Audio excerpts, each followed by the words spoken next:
Beautiful music. Good morning, everybody. This is IT Live. It's brought to you by Academy Sports and Outdoors. This is the Wednesday show, so we always got my man Ian Boyd right next to me. Today, we're going to be talking about, did we hear what we wanted to hear out of Scrimmage 1? Ian does a good thing where he does 5 things I want to hear prior to the scrimmage, and then he has a litmus test to know if he got, so he doesn't get to back right and all that kind of stuff. It's a good way to check yourself. Also, is Texas going to play more zone defense? And then if we have time, we're going to talk the tight end room. I don't know if we'll get there, but that's the plan for today. Your plan for today should be to join Inside Texas, guys. All the best practice reports, all the team coverage, all the battles, injuries, how the offense looks, all of that stuff. And, of course, recruiting. Slowing down a little bit for this class. Maybe there'll be some movement, though. We have some people that are going to visit. And then also that 2027 class, you need to pay attention to them. They got some real ballers. Get Inside Texas for $1 for your first week.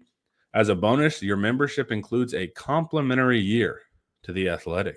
Also, guys, Paul's book, the 2025 Longhorn Football Prospectus, Thanking Texas Football, is the best preview for the Texas Longhorns. You will know your team far better by reading it. Also, SEC opponent previews, a recruiting piece by Eric, roster management, NIL. It's smart. It's funny. You will learn a lot. All the links are in the description. You can get the physical or the digital. Just click the description and go buy it. You only have a few more days. Hi, Ian. Good morning, AR, Roaster, Jacob, Ike, Sugarcane Daddy. I did get a haircut like last week. People have been really excited about that. It's a free way to get engagement. I'll cut it again. The dad or Papacito over there. His what the primary ingredient he uses seems to change quite a bit. Yeah, it's maybe perhaps related to the return of Mexican soda to America. Yeah, the return. It's everywhere, anyways, man. That's what I loved about Austin. They had the Mexican Coke, and I was like, hell yeah! All right. Didn't somebody do like a taste test where it was like? People actually like the corn syrup one better anyway. I have no idea. Maybe to me, man, the glass bottle does a lot for me. Yeah, I think it could just be that it's in a glass bottle that I enjoy. Okay. So we had the scrimmage report from our man Eric. Justin had notes as well. Charlie had notes, really well covered. But let's kind of talk through. I had notes too, Connor. Well, I'm saying yours are peppered throughout here as well, right? So yeah, I think so. Yeah. So in Ian's notes, guys, as well. So 4 guys had notes, which is awesome.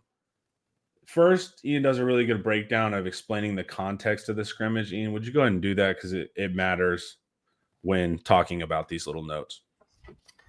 Well, the for sure context was that they did 1s versus 2s, like a 1 offense versus 2 defense. I guess that's already implied. And when they did the full field drive drills.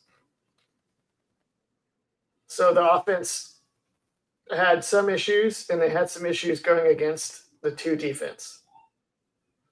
So and why was that? Because the defensive front was so dominant. It was hard to consistently do anything. There's definitely one drive where Arch took him down the field, and then they couldn't do anything in the red zone. Which I know is the last thing anybody wants to hear. And then there were some other ones where they did all right in the red zone. Let's kind of take it piece by piece there. They did super well in the red zone when they did red zone specific stuff. Yeah. When they got there naturally after bombs to Parker Livingston, which I think both drives that got close were from bombs to Livingston.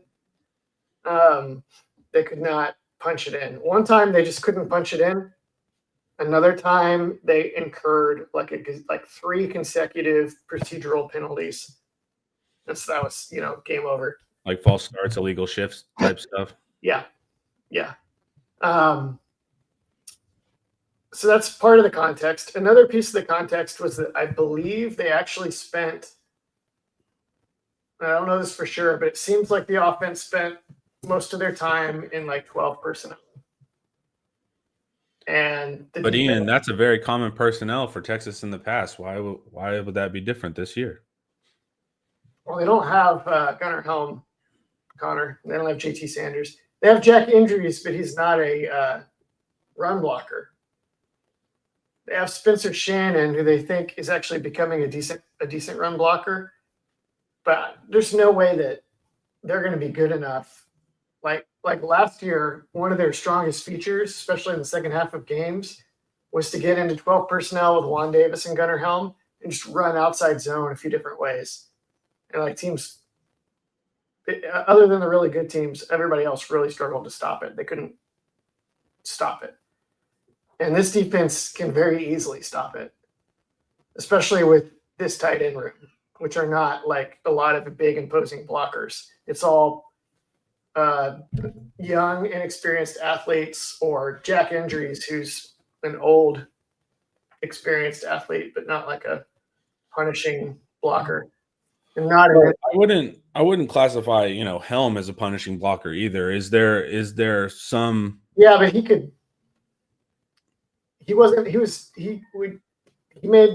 the right guy and he stayed in that guy's way. So that's my question. With injuries, right? Like on split zone, meaning the tight end is, running back behind the line and blocking someone. Is there a way that is just mostly you're getting in front of the right guy and slowing him down with injuries? Because to me, it's just like when I think Sanders, not a great blocker, Helm, not a great blocker, it seems more of the same. But you're saying there's even a further dip in that? Yeah. Helm was a big guy. Sure. Yeah. So even though he wasn't like imposing, he was a reliable obstacle. Good reach. Injuries is not. You can't be sure that he's going to make good contact on his guy in the run game and really get displacement or whatever. Okay, so they were in 12 personnel. And the defense was either in base 3-4, which means they've got like Trey Moore and Colin Simmons on opposite edges. That's not fun. And then like 3 defensive tackles maybe up front. That's not so great either, right? Yeah. That's really hard. Like for the last couple of years, and apparently this year again, Texas has been good at maintaining enough depth up front along the D line to where most of the time teams don't even want to bother in 12 personnel with Texas. Because they'd be like, why would we get into a set where like Alfred Collins becomes a defensive end? We still can't get any push inside. We get Alfred Collins like manhandling our offensive tackle. And then our offensive tackle also has Trey Moore or Colin Simmons or somebody on their outside shoulder.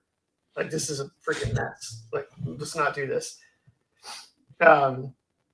So what you're hinting at is that you think Texas will be a far better 11 personnel team with use of the spread, more wide receivers, Manning's running ability. Is that what you're saying? I don't think that they gave the defense their best stuff. So you think basically the offense was doing their version of a base, and then they were just trying to run basic concepts. Also, here's another thing. At this scrimmage, like all the parents go. And so everybody gets amazing sourcing, right? Yeah. Because it's not that hard to find a few player parents that can tell you about what's going on. I mean, It's not that easy. Our guys do amazing work. But I'm just saying the information is available. Yeah. The coaches know this. So it's not like they're running all their new awesome stuff for the season in the scrimmage. And it's also scrimmage 1 too, right? Just by the nature of install. Yes. You're going to kind of be at base regardless. So it's kind of a two-pronged thing why you would see a basic offense. Do you worry when you hear? Well, so just to wrap a bow on that, the next few scrimmages where they start being way more restrictive about who gets in, those are the ones where they really start to get into their bag. So when you hear about getting into the bag, right, they're going to continue to install the offense as they progress in camp. Even throughout the season, sometimes they continue to install things in their offense. But this is where, for instance, I think of like the Wyoming game versus us, where we had some struggles on the goal line. And fans will go into this a lot. They'll say they will disregard any struggles versus a worse team, and they'll say it's quote unquote a vanilla offense, right? But to me, a vanilla offense is your core fundamental offense, right? Like you're going to run counter every, 10 times a game, every game, right? So even though it is base or core, that is the foundation to which everything is built on and the core execution of the offense. So whenever you do hear struggles, and this is scrimmage one, I'm talking about more in season. Whenever you do hear struggles in the core offense, does that worry you at all that we're not able to execute the fundamental plays that we installed first things first for a reason?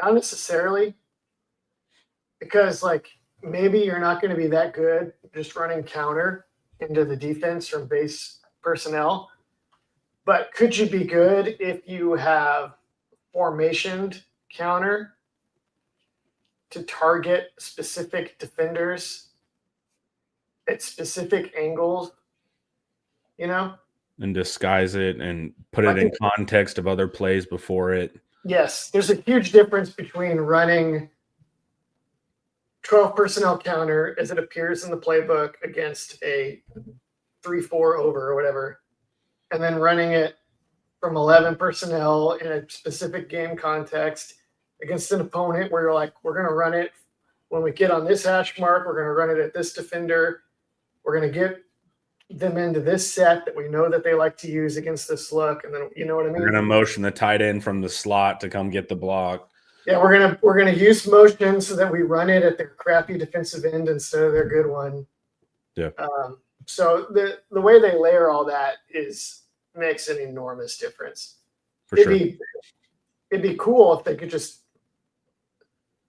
do whatever. Like I have a friend that's always like, Texas gets whoever they want.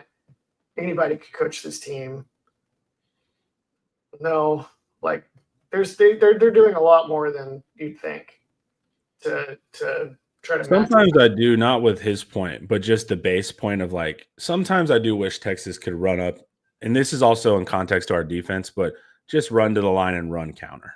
Like there's a part of me that doesn't want the context of the play and the motion. There's some part of me that just wants this pure execution, because I think we struggle there. I think Sark has to do so much heavy lifting to run counter, and that sometimes is a little frustrating to me. But I think the context to here is that the defense is in base and they're up against a really good, at least probably top 5 in the nation defense. So that's probably asking a lot as well. I think I would love to get there in the passing game. In the run game, I just don't think that's realistic. Like teams are just too good. Good defenses stop the run. And this is a good defense. Yeah, you just can't count on being able to go line up and run the ball on good SEC defenses. It's too hard. Yeah, especially when you get to the top of the league, Georgia, SEC championship. Even the middle of the league, man. It's like everybody has an NFL defensive lineman or two. Everybody has like linebackers and safeties that'll run and hit. I just think. But what's kind of is it just SEC specific? Like, how was Michigan able to do it all those years? Is it because the Big Ten? What's different there with their kind of lineup and run? They don't just line up. But you get what I'm saying? There are teams that are good at run blocking in college football that can do it. Why is Texas not one of those consistently? That's an amazing question. Jim Harbaugh is one of the only people in modern football that you'll see that has actually been able to do that. So it's just incredible. Can you even name another coach that consistently builds run games, and it just doesn't even matter like who they play? They're going to run the ball, and you're going to struggle. No, there's not a lot. That's why Michigan is like the crown. That's why it just comes right to mind, because they're one of the few, if not the one. Paul tells stories because he knew players on those not the 49ers. He knew players on those Stanford teams living in the Bay. And he was like, he said he told stories like Harbaugh would come into the offensive line room and sit with those guys in their meetings and be like, guys, if we're not great in this room, those other offensive rooms aren't going to get us nowhere. Like, I was just in the wide receiver room, no way. If we're not great in this room, we're not great. And he was like, just really emphasized the line. And he's like, all those guys would have like run through a brick wall for him. And they were like all workaholics in terms of like weight room, strength, meetings, preparation. Maybe they had a little something on the side to help them. I don't know. Although Harbaugh was accusing Pete Carroll of doing that. So either that was projection or Harbaugh doesn't believe in it. And so it could go either way on that. No. It's just he's a different person. It's a different thing. And they do stuff at Michigan, schemes the heck out of their run game. Mm-hmm. And they have sets where they're like 8 or 9 offensive linemen sometimes. They're like, oh, you don't have anybody we can hunt in the front 6? We're going to create a billion gaps. How about your front 9? I was going to say your safety's going to, good in the E gap. You're going to have the safety in the E gap now. I've seen them go like one year against the first year that they finally broke through and beat Ohio State. They actually went the other way and they ran some almost like veer and shoot sets because they're like Ohio State's linebackers don't actually know what they're doing. They're just used to overwhelming everybody with speed and safety presence. And we're going to spread them way the heck out. We're going to isolate their linebackers and their defensive ends are going to run upfield, and they just smoked them. So that was right, so we got off track. More than enough on Michigan. Yeah, we'll just know the whole tangent on offensive line, but I took us off course. So basically the offense was able to move the ball pretty easily up and down the field in 12 personnel even, right? Until they got to the red zone. Then they struggled against our base 3-4 defense, meaning that Colin Simmons, Trey Moore is on the field, that type of thing. Clearly our defense is going to be better than our offense. What's new? That's been every year of Sark, and I'm okay with that. Whoa. Our defense is going to be better than our offense this year? Yes. I don't know about that. We've never – yeah, I bet you in FEI our defense will be better than our offense. I don't know the other way to prove it. I bet you this. The defense may have better numbers this year than the offense, maybe. But if Texas wins the national championship this season, it's not going to be the defense. It's going to be because this offense powered them. Well, I agree, because we've had an elite defense, and it's our offense that has let us down generally. No, but in those games that matter. I don't think this defense can get Texas to the national championship game. I don't think it's good enough at that level. I'll have to see. I mean, we had elite defenses that never got us to the national championship game. So I'm saying that by definition, it would have to be the offense. But like last year, more of a load. Last year, Texas's defense basically dragged them to the semifinal into the goal line almost, right? Yeah. I don't think this defense can do that again. I think last year's defense will have been better than this year's defense. Yeah. That's fine. I think that was an all-time Texas defense last year. But this offense might make it where that's okay. Hopefully. But I do think I still think the defense will be better than the offense. So we'll have to see. I don't think so. We'll have to pick a real metric, or else you'll be able to pick 70 different loose reasons why. So if we're just talking FEI efficiencies, I think the defense will. I can tell I'm having trouble articulating this because people either disagree, which obviously no one disagrees with me if they understand what I'm saying, or they're like the differentiation is difficult because the same thing you're saying, where it's like the defense is going to rank super high. What do you mean? Or like, well, of course the offense has to be good to win the championship.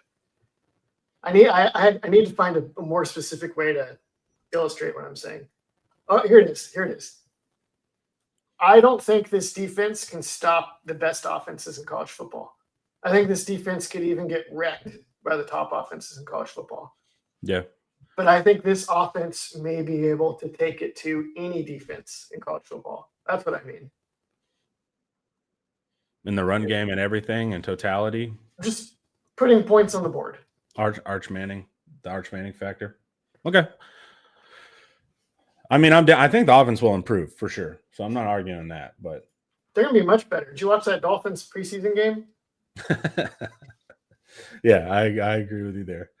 I'm just kidding. That was not me, guys. I did not do a Quinn dig. No, it's not all Quinn's fault. He needs time before you can really judge. Sure. All right. Before we keep going, guys, we'll talk more about the scrimmage, but I want to hear a word from our sponsor, the one and only Academy Sports Outdoors. All right. Who's ready? I'm open.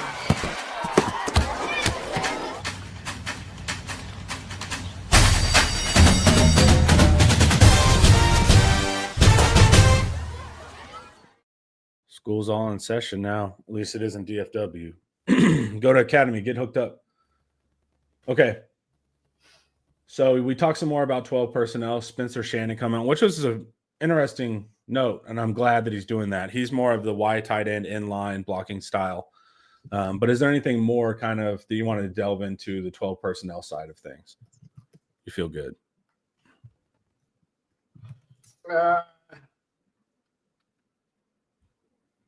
That's fine. Okay. Context was huge, so we probably didn't learn quite as much from the scrimmage as we will from. Well, let's talk quarterback performance real quick then. So you say on the day, Arch Manning has something like 12 of 16 with 2 touchdown passes and a sack in his own end zone for a safety. The lack of the run game. Got some? No. Nobody asked me the details because I don't know who put him in the ground for safety or whatever. I don't know how that went down. Okay. The lack of a run game put the offense in a fair number of third downs where they were around 2 for 6, but including one that set up a 4th and 6 that Arch did convert with the scramble. He also had another first down running what sounds like an option keeper. Anything of interest to you there? It sounds like Arch was pretty solid. I actually noticed in the summary that I've seen of the scrimmage, I noticed a few things that to me were actually a little bit concerning for the defense. How so? They stuffed the run game. Like the offenses could do very little at all in the run game. But they converted a ton of third downs, granted, probably against like base personnel or something and not the third down dime package. But they converted a lot of third downs, and Arch hit a lot of big throws that put them in scoring chances, and he hit Wingo like once or twice for touchdowns. So there's a lot of big play explosiveness that the offense had. And Well, is that because they're in base? I mean, not even being in dime, you're not even in nickel at that point, you know? Yeah, I don't know how much they were. They might have been in big nickel some though, which for Texas this year is probably just basically going to be nickel, right? Like I think they'll have a third down nickel or dime, or they'll have like a coverage nickel. Probably. But yeah, our big nickel is essentially just going to be our nickel. Probably Grayson Littleton, but I think they're going to try to play as much big nickel as they can.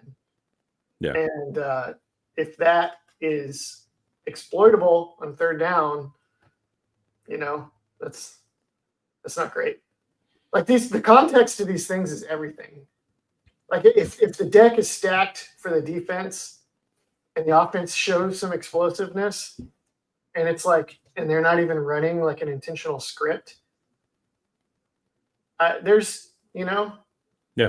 we're really diving in deep into the weeds and trying to, we're flipping over burning turtle shells and trying to decipher the future. But it's also too like I'm pretty good at that. So. Coaches will do like, for instance, right, on first and second, they'll run like base stuff, right? They'll run counter, everybody knows it's coming, they get stuffed. Then they're gonna run outside zone and get stuffed. And then it's third down, and then it's 3rd and 8, and Sark's like, okay, here's a real play. And then they just to get the ball advanced. So it's a little bit of like jab, right cross. So it's like it's a little bit too, they can punch a little heavier just to tip the scales and move the ball forward on third downs too. So I'm always kind of curious of that. But you're right. Reading into the context matters. Trying to figure out who's on the field, what's going on, gives you a lot more than just stating simply what occurred. One of the funniest versions I've ever seen of this is the 2015 Michigan State Spartans, who went to the playoffs, and then they got cooked by Derrick Henry and the Alabama, who won. He's so good. But they played him pretty good. But Michigan State was absolutely like I formation, base garbage on first and second down, run for a yard, run for 3 yards, 3rd and 6, 5 wide for Connor. Spread offense. Yeah, here comes the spread offense. Yeah. Connor Cook makes chicken salad. Yeah. 1st and 10, repeat. Yeah. That's what I worry about when I hear these kind of things in an early scrimmage that might be occurring. But the Sark ain't going to do that in a game. No, he's not. Yeah. No. Mark D'Antonio would do that in games. They beat Iowa in the Big Ten Championship. They had like a 10-minute, 15-play, 19-play drive or something that was totally insane. I think it was the game where they had to pause the game so this dude could come back out on the field in Indianapolis with the pellets. You know, remember that? He's like putting all the pellets. Do you remember this? No, but that's weird. That was so funny. Okay. That's enough. We've talked enough about Michigan Big Ten football today. If you guys are wondering about the landscape of Michigan football, just let us know. So here's the thing. So what's interesting is I think what most fans take from the reports is that Texas got stuffed in the run game and that's a problem and that we should expect generally, as we said, in the second scrimmage, the offense to tip the scales back into their favor, both because they're naturally installing more, but also because it's more of a confidence building exercise. But what's interesting that Ian's saying is he already thinks he saw some things from the offense that looked like the scales were tipped their way, or that the defense has a issue in coverage, I guess. So do you want to hear next week? I think fans are ready for the offense has returned, right? Arch put up 4 touchdowns. You're saying that you probably don't want to hear that next week. Is that correct? No, you want to hear that. Okay, you do? The only way this team gets where we want it to go is if the offense is a juggernaut. Oh, I forgot your thesis of the offense having to carry. Also, I think we already did hear that. Because like Charlie, our own Charlie Williams was noting when Sark came out for his media availability, and he's like, practice, our guys just practiced their asses off. It was awesome. Yeah. And Charlie Williams is like, that means the offense had a good day. Right. Yeah. And that's what's so tricky is how they engineer these practices. Like they'll make sure the defense gets some wins. Then the next time the offense is going to come back with a fury, and then they're going to counter on the defense. And Charlie says that when, his coaching GA backgrounds, they were giving the defense their scripts the night before. So the offense was telling the defense, this is what we're going to run. They're trying to force looks and matchups. So also he would say they would look forward to the practices with Odom where Odom didn't get the script ahead of time because Odom would absolutely shut him down. So that's also an interesting factor too, right? Like the defense might know what's coming type of thing. Yeah. Let's hit this question real quick. I don't want to go long on it, Ian, but it's been up. Ian, can you elaborate on why you think the defense will get wrecked by top offenses? There's 2 things here that are bad for Texas. One is that this defense, from what I can tell, just does not have like super high level coverage assets in the secondary. They've got dudes like Taft and McDonald and maybe Williams. We'll see what he's like this year, who are amazing support safeties that can cover ground, they can disguise, they can tackle, but they can't just like line up one-on-one. Like Michael Huff played one-on-one with Steve Smith in the slot in the national championship game. Huff could literally do anything. Kenny Vaccaro one-on-one against Tavon Austin in 2012. They don't have that guy. They don't have a nickel, and that's you're gonna look fast and you're gonna look good when you're playing teams that don't have the ultra skilled spread passing attacks, and then you're gonna play the team that does have that, and everything is gonna unravel fast. So what Ian means We is literally saw this in 2023. you talking about Washington? We saw glimpses of it against Houston and Kansas State, and it was like, I don't really like that, but whatever, we won. And Well, you then think when we saw it against a team that could do that with premium talent in Washington, and they eviscerated Texas. But you don't think it's on par with like Jaron Thompson, right? Why not? Jaron Thompson was pretty good. His foot speed was just our foot speed's way better. Derek Williams can run 1,000 times faster. Can he? Yes. Still? Are we sure? I'm 1,000% sure that Derek Williams is faster than Jaron Thompson. Derek Williams was out there when Houston was torching Texas. Who was? Derek Williams. Who was torching Texas? Say it again. Sorry. Houston. When Houston was. Oh, when we played Houston. Yeah. He's faster than Jaron Thompson. Okay.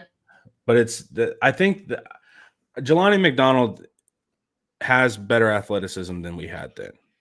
Okay. And so I think you're correct that it's not Makuba Barron coverage, but I don't think it's the same thing as 2023 either. No, it'll be better than that.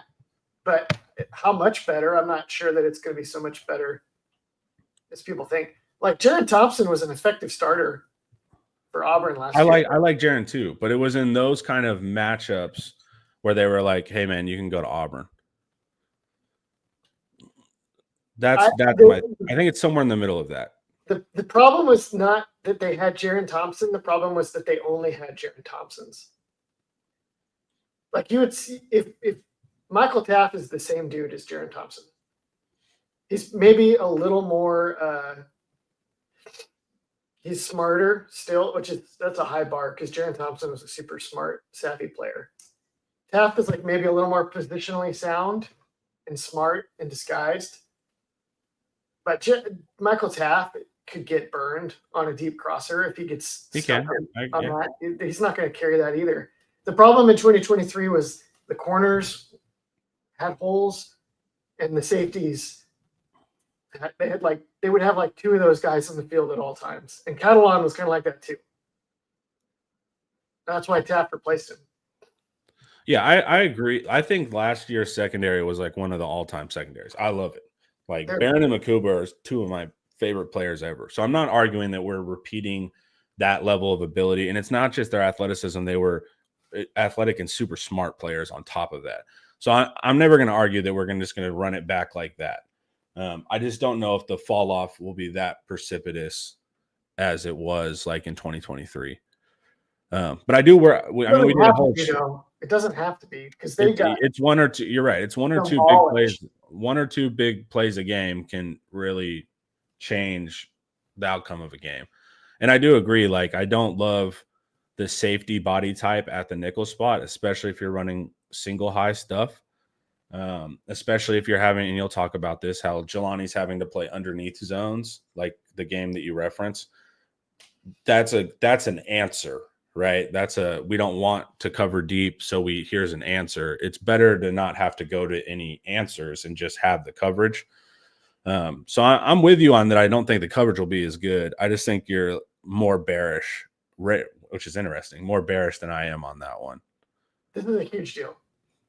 It is a big deal. This is like one of my things that I always hammer every year. You have to have dudes that can turn and run and cover in the secondary. You want at least three of them on the field at all times. Your corners and then a safety or a nickel. And right now, Texas looks like they're going to have two on the field most of the time. Yeah, I do prefer. You can zone it up. And when you're as fast and as smart and as good as Texas, we'll get into this in a minute. I was going to say, this is our B topic, but we're already. Yeah, part one is I don't think Texas is going to be as good in coverage. I love every single safety that Texas has on the roster. Jelani McDonald is an amazing football player.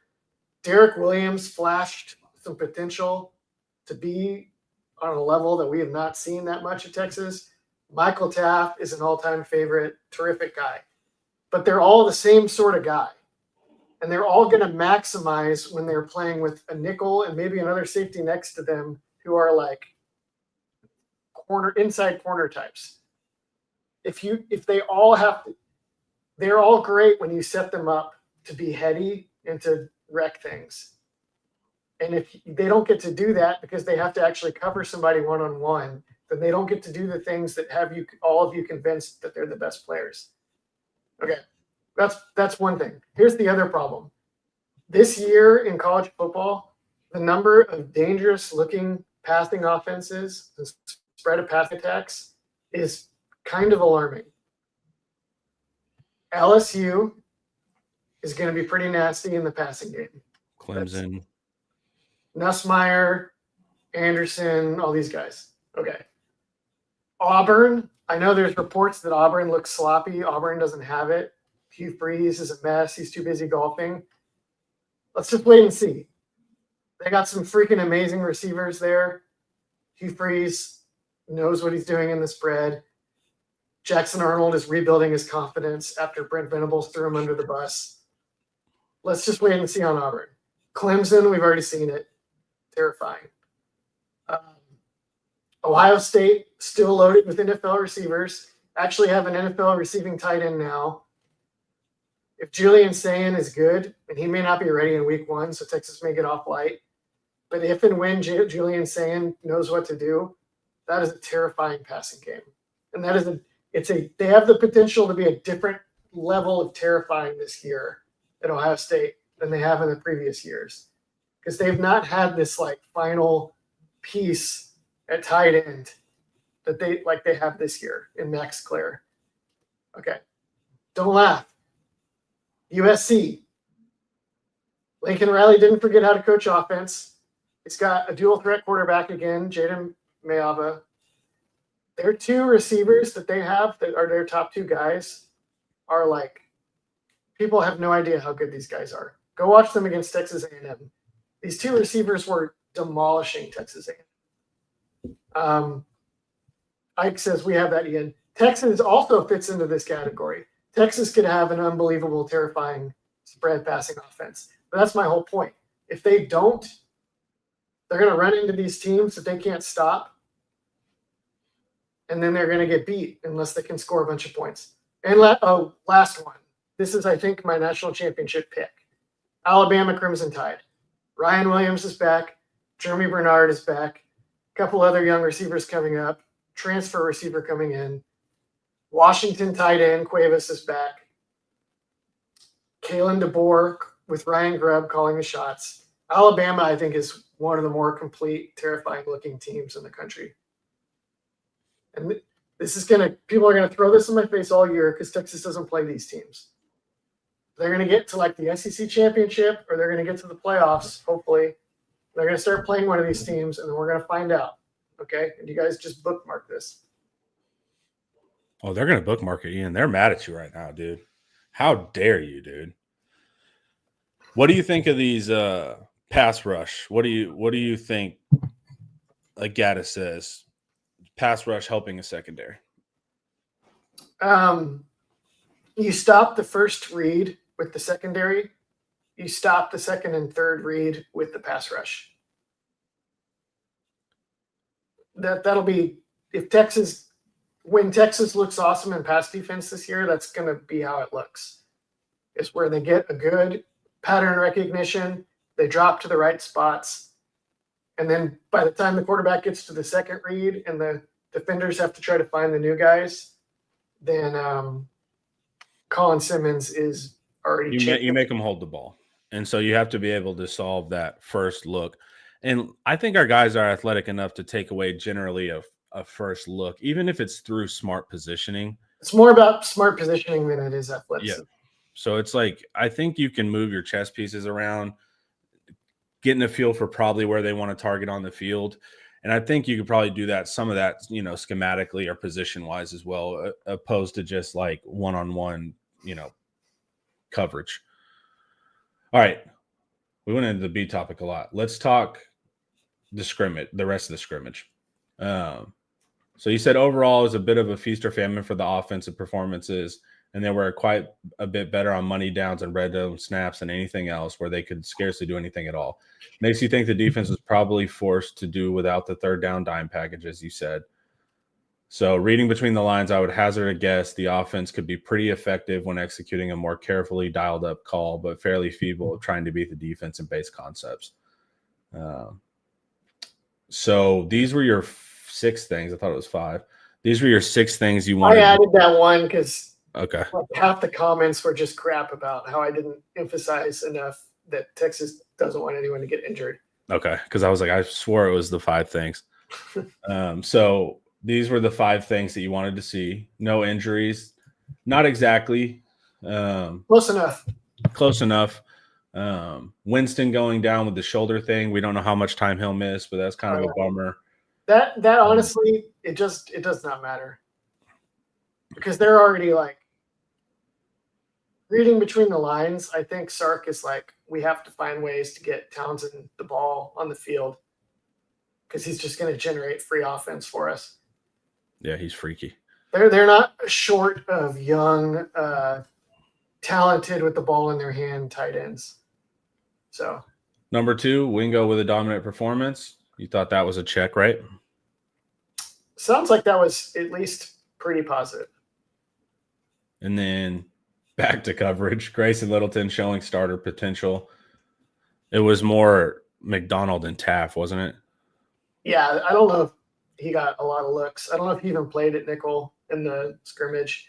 Well, does Littleton coming on as a corner type, does that make you feel better? If he not game 1, but if he comes on through the season, do you now feel better at the nickel spot?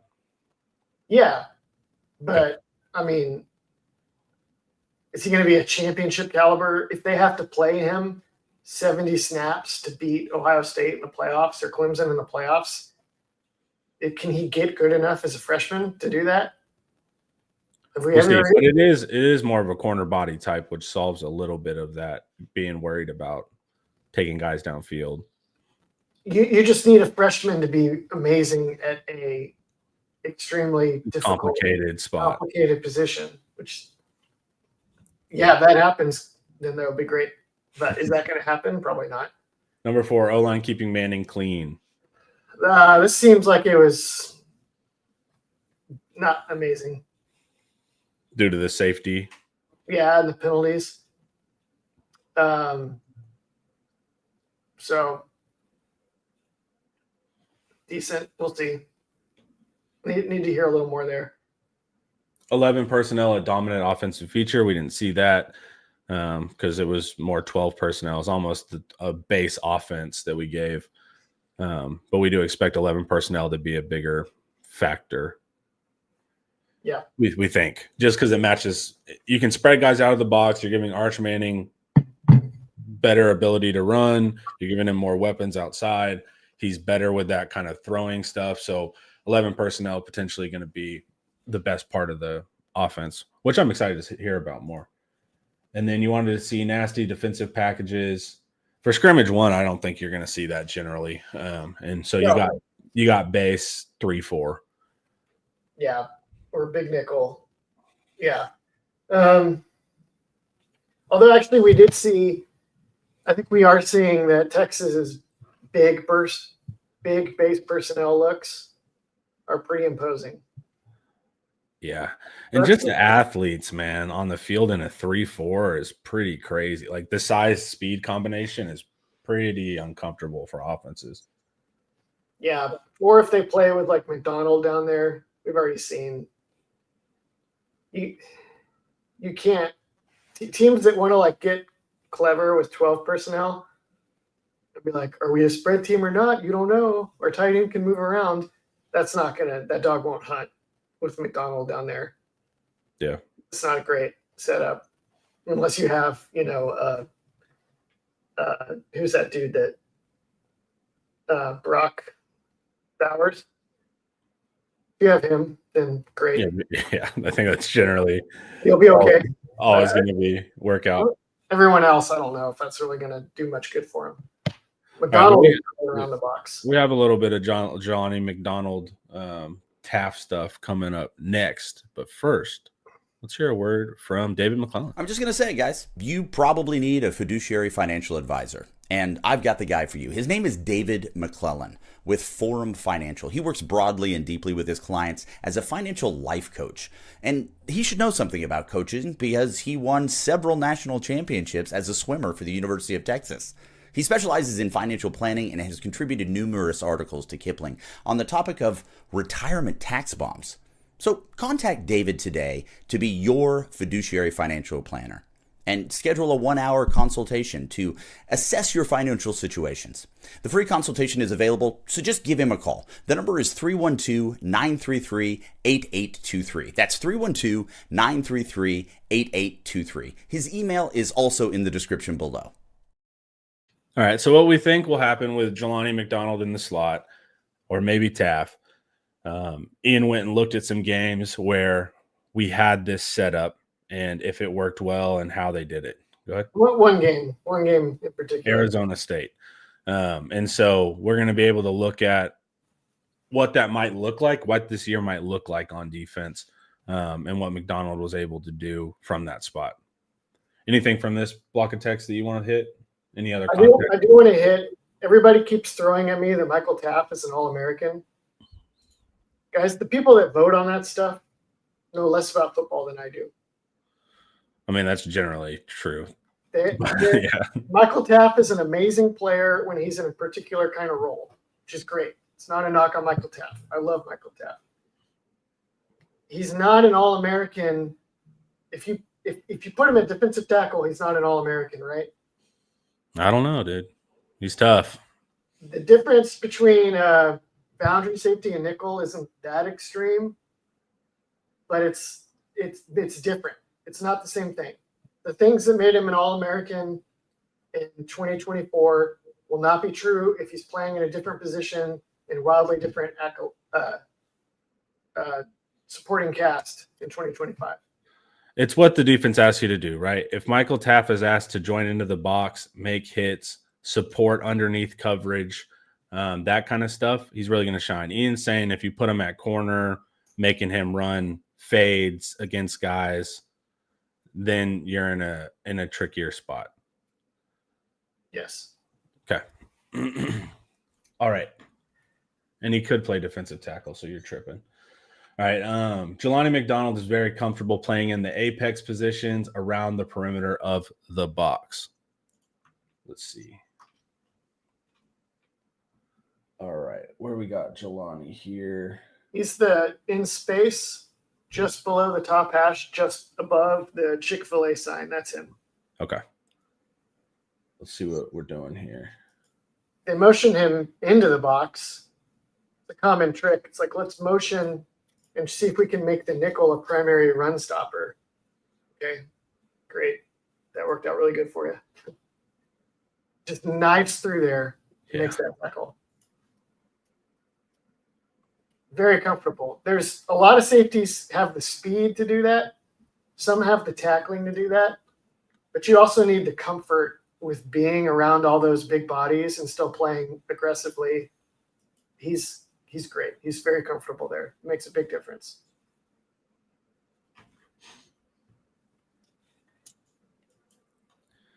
We're going to the extremes here to show you that there's the position and what you're asked to do is going to be different. A boundary safety and a field side safety are different.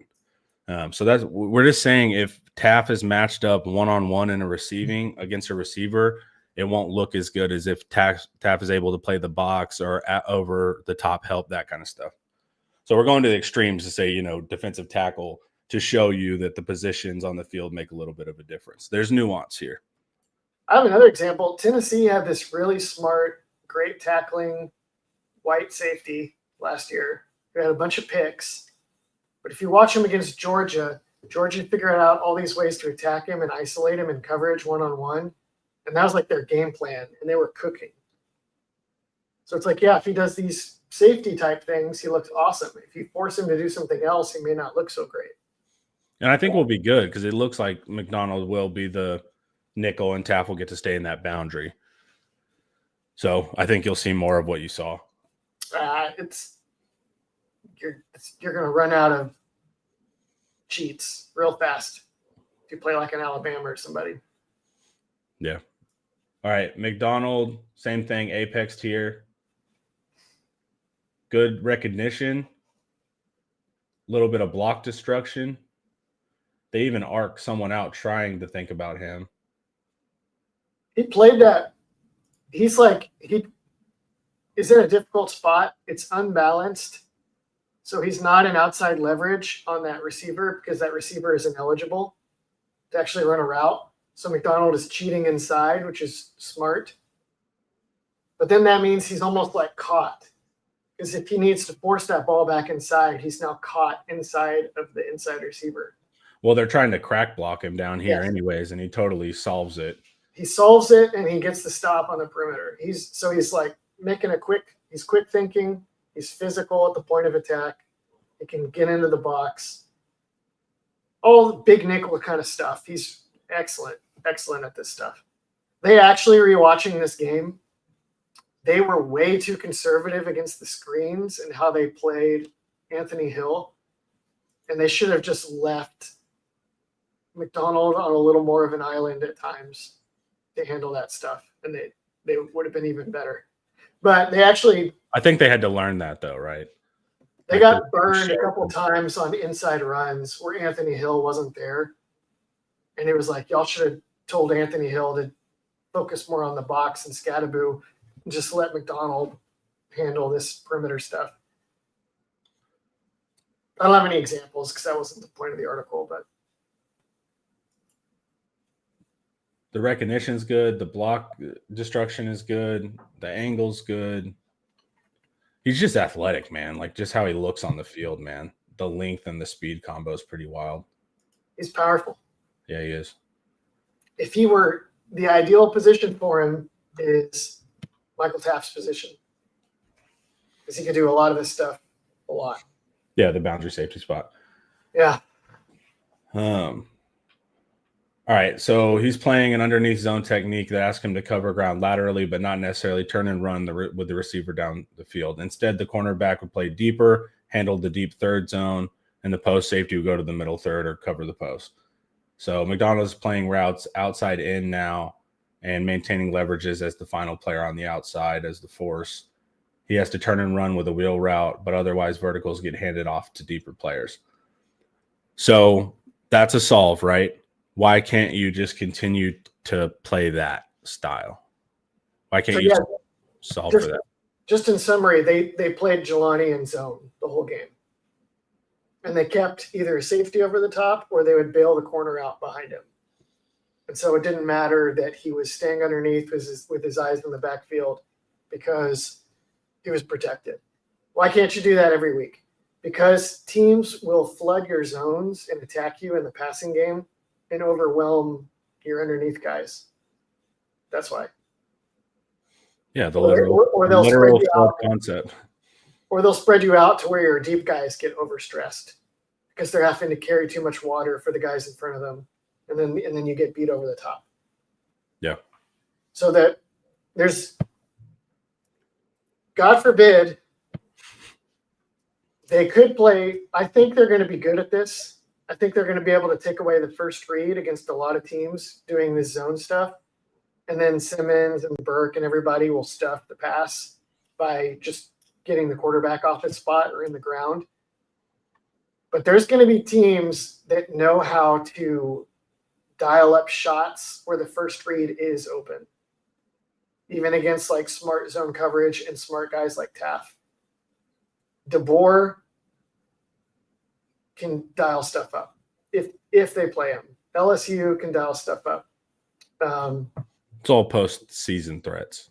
Ryan Day potentially in week 1. I'm really going to be watching that for a lot of reasons. That specific, obviously I'm going to watch that game, but that specific dynamic of the game I'm going to pay close attention to. But what Jelani's being asked to do, I think he looks great. I could have found another couple clips, or I could have posted another couple clips where he got a little bit stressed on rollouts. and sometimes he looks pretty good because he does have good change of direction, but other times he was getting a little bit.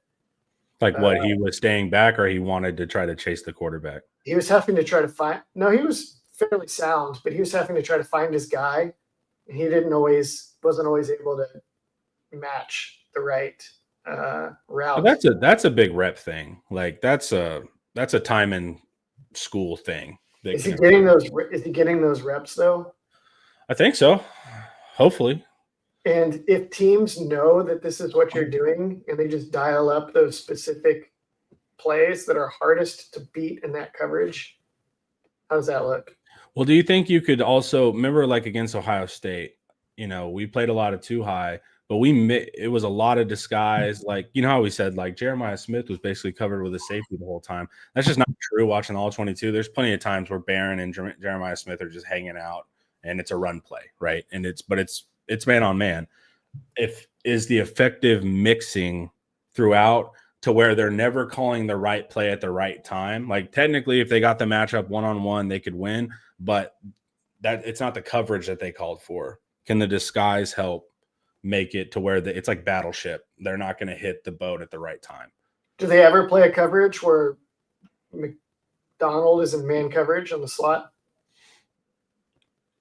I think you could if you had a good feel for it. If they're not going to go to the slot, that type of thing. Okay. If you can do it well enough to mix it in, then it's a way better. Well, because you're going to want to mix it in. If you're balancing between different zone coverages that all protect him, then you have at least one tell, right? My thing is like do it not on script because that can be tricky, but do it early. Have them in man a couple of times. And then keep your looks similar. Well, this is the whole point of disguise. You get them in man a couple of times early, so they think they're hunting Jelani in man, but by the time they're like, let's exploit it, it's not man. It's some type of safety over the top help. I mean, that's the whole value of disguise is they're throwing the concept at the wrong time for the wrong coverage, but you have to plant seeds early and get it to pay off. Maybe. I'm telling you, we did it versus Ohio State pretty well. Like they never really knew when Smith was going to be open or not. Yeah, but there's a big difference. Generally outside. That was an outside receiver too as well, though. And it was like either he's bracketed by a safety or he's got like Jade Barron on him. So it's not like there were, that's not the same as maybe this guy will be totally wide open, but you don't know, or. Yeah.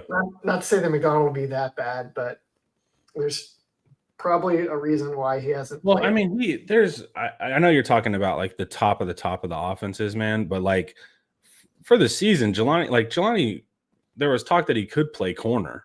Like it's not like he got put in safety room, but look at him physically on the field. That's not really a safety body. Like he's more built like a corner with his height. Oh, I don't know about that. If he's could have been a corner, how come he never plays man coverage? How come he's always in zone? Well, that's what he's not just. I think you're going.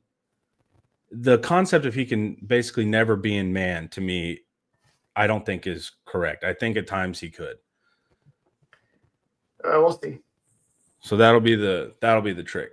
If I'm in offense and I'm scheming to where I'm attacking the nickel, and if he's in man coverage, he's going to really be under duress with a bunch of my targeted play calls, then how are you going to disguise that? He's playing on top.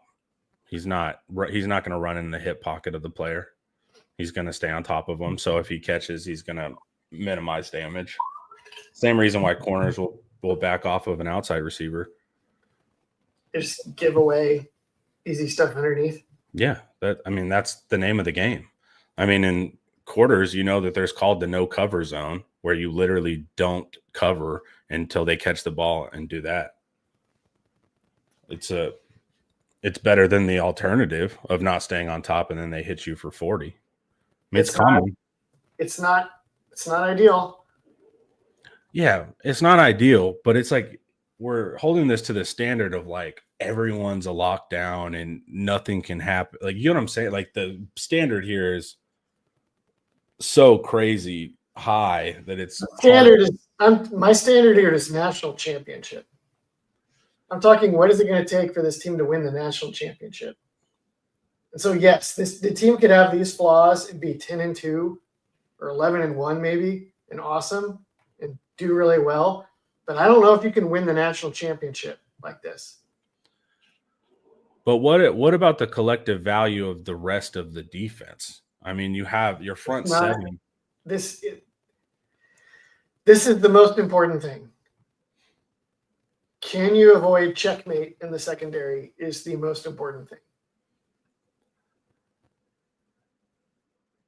But can it be solved through smart positioning?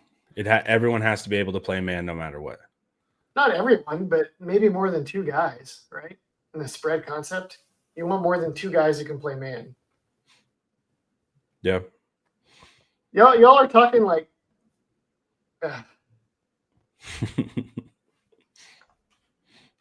imagine like a 90s or early aughts NBA team without a center.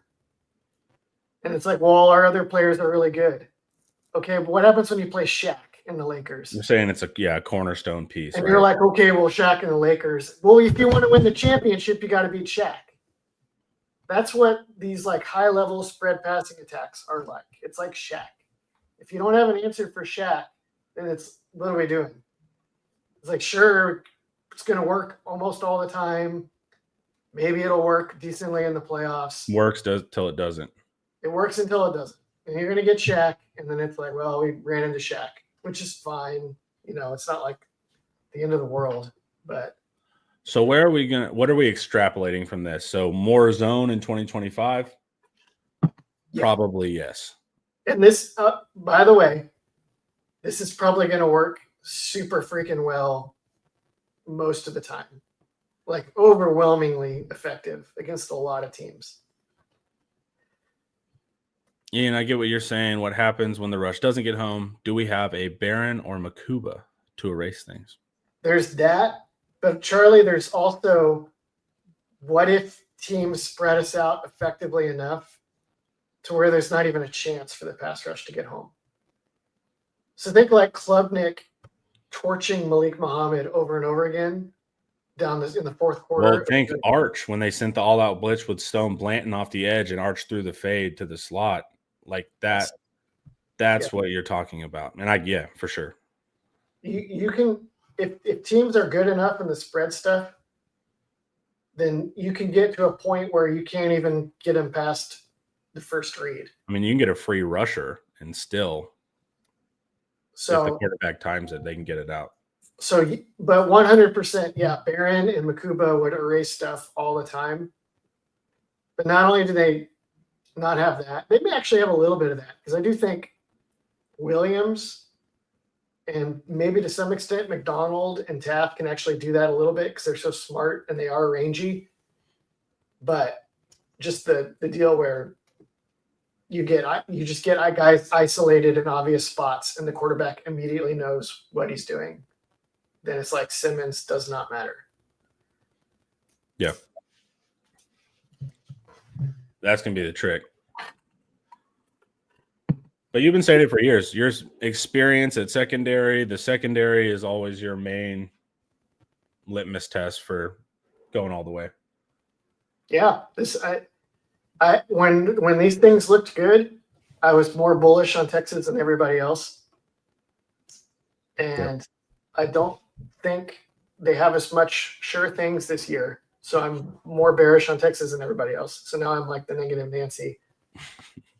But you're out negative in me, man. It's like, man, I'm normally the critical one that Eric's always like, dude, pep up. It's only in terms of a national championship. I have no doubt this team is going to be super good. I think that's the tricky thing. But it's like, for me, I've seen too many instances where teams can be super good in college football, but not really be able to win the national championship. because the thing that holds them back is a thing that is just super likely to come up. Like last year, I knew after the Georgia game, I pretty much knew this team can't win the national championship.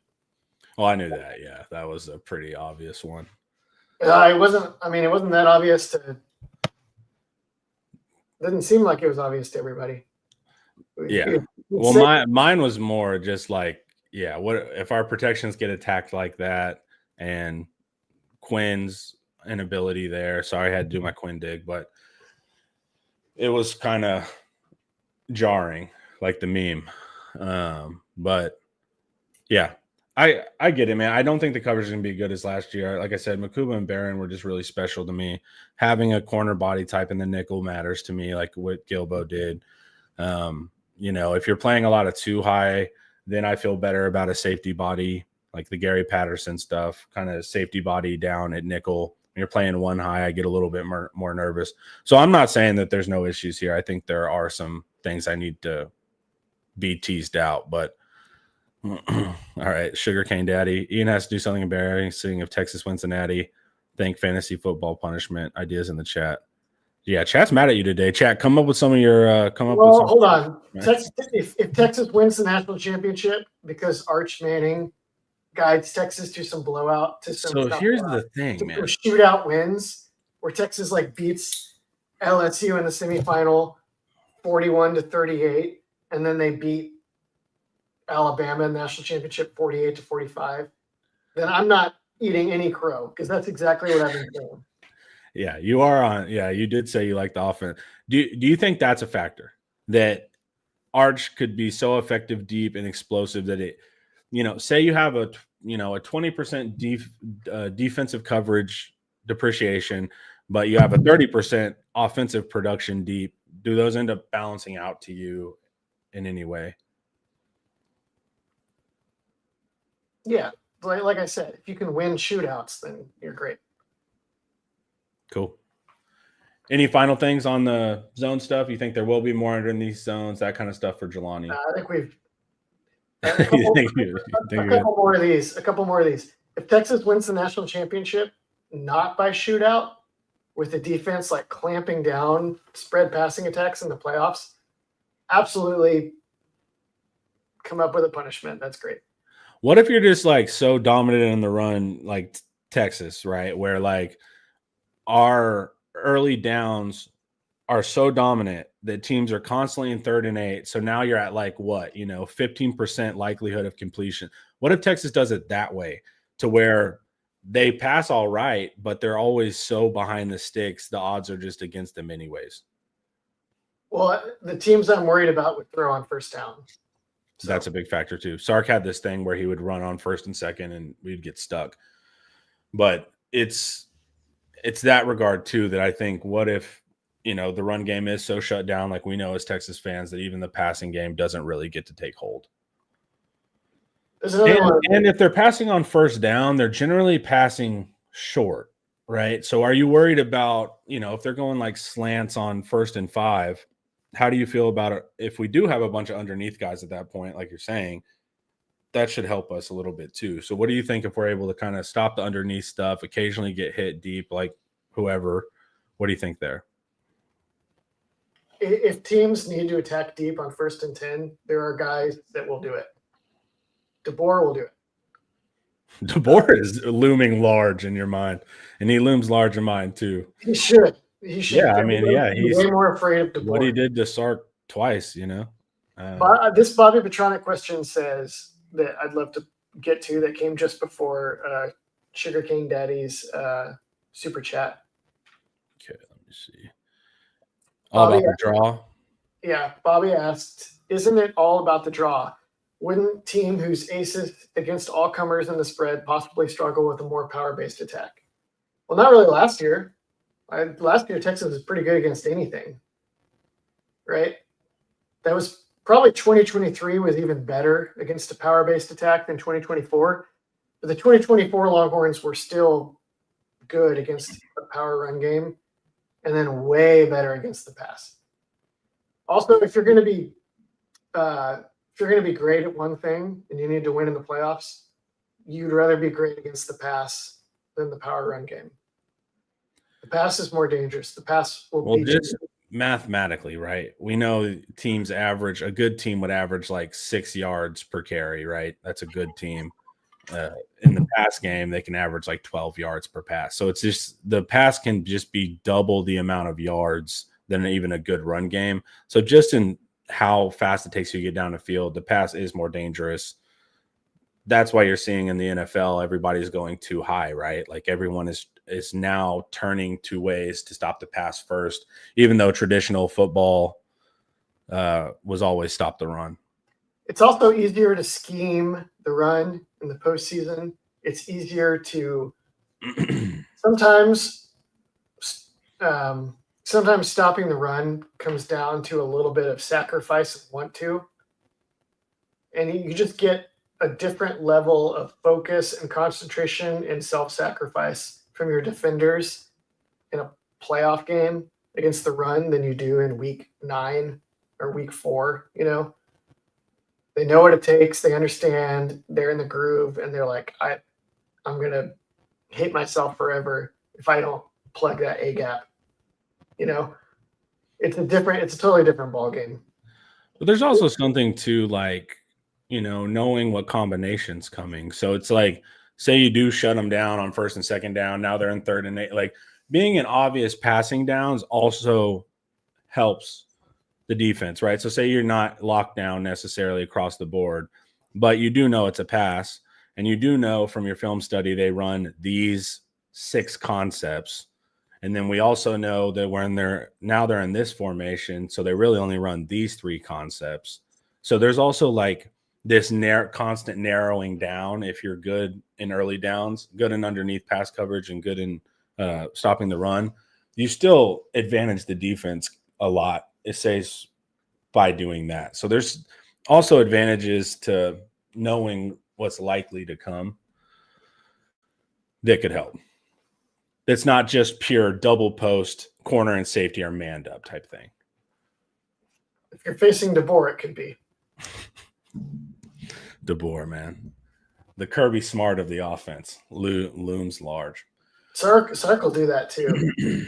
Especially this year, Sark may do that on a different level than we've seen. But if you get in like, you want to do that sometimes in those 12 personnels because you're trying to force guys into the box. You're trying to guarantee one-on-ones on the backside. But if our defense is good against 12 personnel, it discourages a little bit from the pure shot plays. The flip side is now they're in 11 and they can match a little bit better. But there's some things here that I do think are interesting chess-wise that could advantage Texas if we're worried about pure coverage. We're ending on a positive note. Ian cannot respond. The better case scenario is something like 2018 Clemson, where I don't know if that was one of the best pass defenses that they had at Clemson, but they were smart. They had Isaiah Simmons. They were smart. The D-line was dominant.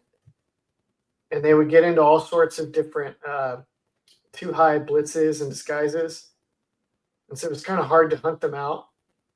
And Alabama had some trouble figuring that out with Tua Tagovailoa. And they baited him into a pick 6 with a really clever too high blitz. But then also just like Trevor Lawrence cooked him because that spread passing game Clemson had was too much.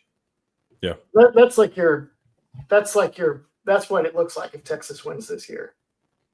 It's like the young quarterback and the spread offense are just murdering you with big explosive plays. And the defense is clever enough and dominant enough up front to make big plays and get stops that make the difference in a high scoring game. Let's turn this. We need some OU negativity from Ian to atone. Ian, what do you think about Mateer's gambling situation? I think it's exactly what it looks like. It looks like you named sports gambling, you named the game, and the game did happen the day before. So it's pretty concrete there. My thing would have been like I was playing NCAA, but the game wasn't even out at that point. So I'd have been like I was playing NCAA 50. Me and my bros, we play matchups ahead of time on it. There's ways to wiggle out there, but the game wasn't back yet at that point. Well, unless he gets to post, he doesn't have to say anything other than descriptions are not indicative of what was happening, which is what he said. Yeah. I really doubt he gets in trouble for this. Me too. I think athletes they should be extremely careful with sports gambling. It's kind of like how an alcoholic just needs to be just don't even mess with alcohol, Abstinence, man. yeah. Just don't even mess with it. I think we would all agree they're like a couple dudes in college football just making friendly bets with their friends on teams and games. That would be so easy if you're a college football player and it's two teams that you've played against are playing each other. And you know their personnel, you know who's they're they're going to beat them. And it's no way, man. You want to bet $40, $100 or whatever? They have NIL now, maybe even more than that, right? Yeah. And that just feels so harmless. And it doesn't seem like that big of a deal. But to me, that's harmless. You're sitting with your buddy on the couch. First off, don't do it through Venmo. Just pay each other in cash, $20 there. The problem is if you start messing with the dark side of that and going to people that actually run books and that kind of stuff, not like the legitimate stuff, but your buddy down the street that runs a book, that's when you get into trouble. And I heard too, they're trying to legalize that NCAA athletes can bet on the NFL because they said it's a different sport. You'll like that, Ian. But because you think it's a different sport. But that's it. The problem is gambling in general, right? So say if I get super down to a bookie, I'm a college football player, I'm betting on Olympic swimming, and I get down $15,000 to some scary guy. Well, guess what? He can make it back up in my sport. So it's just gambling in general, no matter if you're betting on anything in sport, it still can be a problem. Now, I don't care if you're betting your friend $20 on a game, who cares? But if you start getting involved in the dark side of everything, then you might have to do something in a game. It's not worth messing with. Shouldn't have done it if he did it, which he probably did. Probably the not. Problem is too, Mateer didn't expect to be a baller. So that's something you do your freshman year at Washington State. You're not a heralded recruit. You're out of Little Elm. And you just don't anticipate, in 3 years, you're going to be the Sooner quarterback. So it's also that thing. Also, just don't name it on your byline. If this is all he did and he gets off the hook for it, it's fine. It's not going to bother me. It doesn't bother me at all. It's a really bad idea. College football players should definitely not do it. It may be worth investigating to make sure this is not something he's caught up in, just because you want these guys to really stay away from that for all the reasons you just gave. Watching Oklahoma's fans react to it on Twitter was absolutely hilarious. Yeah. Because they're it's kind of like watching someone go through the 5 stages of grief. Yep. Or that narrative thing I did the other day of arch narrative. Well, it's just they just go to cycling through one thing after another. First, it's this is clearly fake. Everybody's falling for this, and it's fake, which is probably the most reasonable take I heard from Oklahoma people. Because when I first saw it, I was like, "Yeah, but that looks fake," and then it was definitely real. And then they had to readjust. And then it was you could just see them trying out so many excuses. They're I guess you guys don't use Venmo and you don't know that those taglines are all jokes and they're not real. It's okay. And to be fair, that is the thing. People a game. I was gonna say people do joke all the time. They just say it's for some nefarious purpose on Venmo. But then to name sports gambling the specific game the day after the game occurred, that's when the joke is not concrete there. Yeah. And then he said it was an inside joke. And then my favorite one is whenever he just came out with the post, he's like, "No, I didn't gamble." And then all the Sooners were like, "See, he's good. He said he didn't gamble." I would love to see them as courtroom judges whenever the defendant's like, "I didn't do it, Your Honor." And they're like, "There we go. We're done. He said he didn't do it." But it was funny, man. Yeah. And then there was like a who's behind this? Is this Texas? Is this Texas trying to get our quarterback? And then it's like, well, I was telling you yesterday that there's this little group of trolls who constantly make fake journalist accounts, and they go and pull some guy in a suit, and then they put in their tag, whatever fake group they're working for, or they'll tag a real organization. We had it last year where there's this one dorky guy that made a fake account, and he would like comment on our tweets and be like, I'm hearing from practice that XYZ happened. And then we all jumped on him. We were like, who are you, dude? Like, we don't know you. They think the Texas sports media, everybody knows everybody. It's like 20 guys, right? So it's, who's with what organization, who, you notice who's new. You can't just come out of nowhere and say you're a Texas guy. We would know who you are. So we all jumped on him, and then he quit doing it. But it's a whole thing where these trolls are they'll normally do like, they were behind the Quinn Ewers to the portal thing. They'll say a big player is going to transfer. They'll say a big player blew out his knee. They just do this annoying stuff. This was the first one where I've seen it actually had real information. But it's not rocket science to create an account and poll. Yeah. It's like, it could have been, if I'm an Oklahoma fan, I'm hoping that this is like a Texas or Missouri fan that did this and like just was like snooping around because they're a psychopath. Whoever found this is a weird person. And like found it and like just blew it up. Yeah. Just to cause them problems. The last thing you would want is for this to actually be a smart, capable person who's targeted your quarterback and might like drip, The funniest one was the Sooner fan. Probably The funniest one was the Sooner fan that said it was Michael Hawkins' dad. that was my favorite one. But I don't really think do I think he gambled? Yes. Do I think he gambled in a lot of money to a bad guy? No, he probably gambled with his friend. Like I said, he's a freshman at Washington State. He doesn't know he's going to have this prominence in 3 years, right? He doesn't know he's going to be the Sooner quarterback, all that kind of stuff. So, and I think in this case, the investigation is probably the punishment, right? Just having to, it's all over national. Yeah. The OU is going to be on you. I think he's going to learn his lesson just from this alone. One more thing that came up out of this is that everybody's now calling him Moneyline Mateer. Yeah. And that has major potential as a nickname in a lot of different directions. Yeah. Like if he's awesome this year, Moneyline Mateer is like the most gangster nickname, right? Yeah. But if he's like turnover and sack prone and is throwing games away, it can be the opposite. It's the money line for whoever is against him. Yeah. Yes. Okay. But I thought it was fun. It was real funny. Yeah, I thought it was fun, man.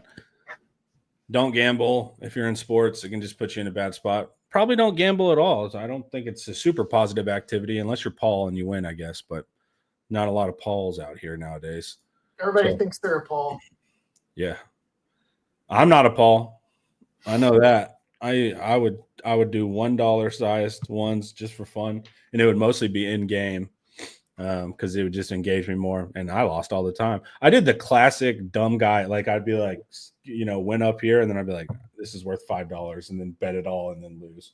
So I'm definitely not somebody that should be engaged in it. I don't spend the time to be good at it. You need to. Those sharps in Vegas, man.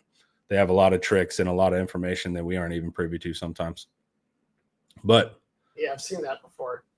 Yeah, dude. When you watch those like top guys, they're also doing things to put things in their favor, right? They're betting on certain sides. They're going to move. If they don't like where the line is at, they're going to put enough money on the opposite side to move the line to where they like it and then get there. There's so many, you just don't have the money. The average guy doesn't have the money to move lines. But those guys, man, you're playing with the sharks in that world. It's pretty tough.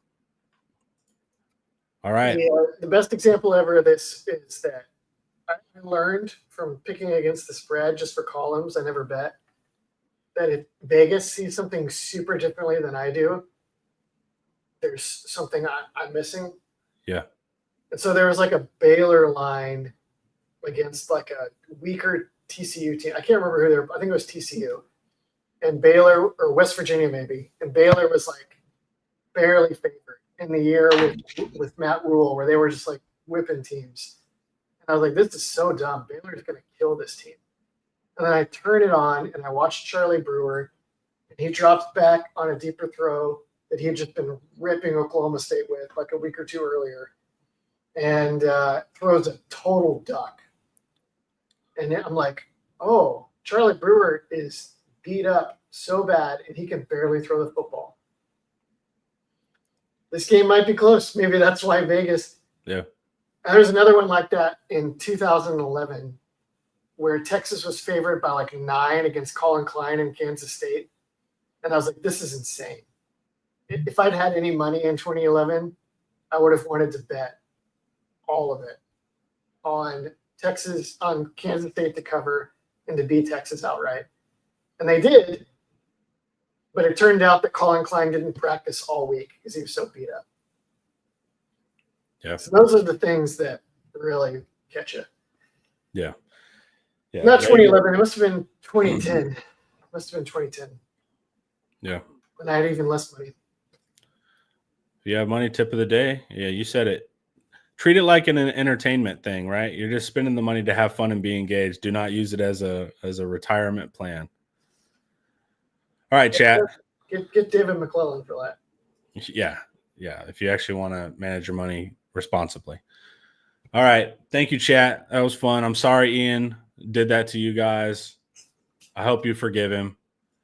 You do need to come to Inside Texas, though, guys. Practice reports, all that stuff dropping. You'll love it. Recruiting. You can read Ian's other articles that'll make you less mad, I believe, to get some more schematic knowledge. So right now, guys, you can join for $1 for your first week. As a bonus, your membership includes a complimentary year to The Athletic. And then our man Paul, buy his book, guys, 2025 Longhorn Football Prospectus. You only have 17 days to get locked in. All the links are in the description there. Thank you, everybody, for watching. And, of course, this was brought to you by Academy Sports and Outdoors. Have a great day, everyone. Peace.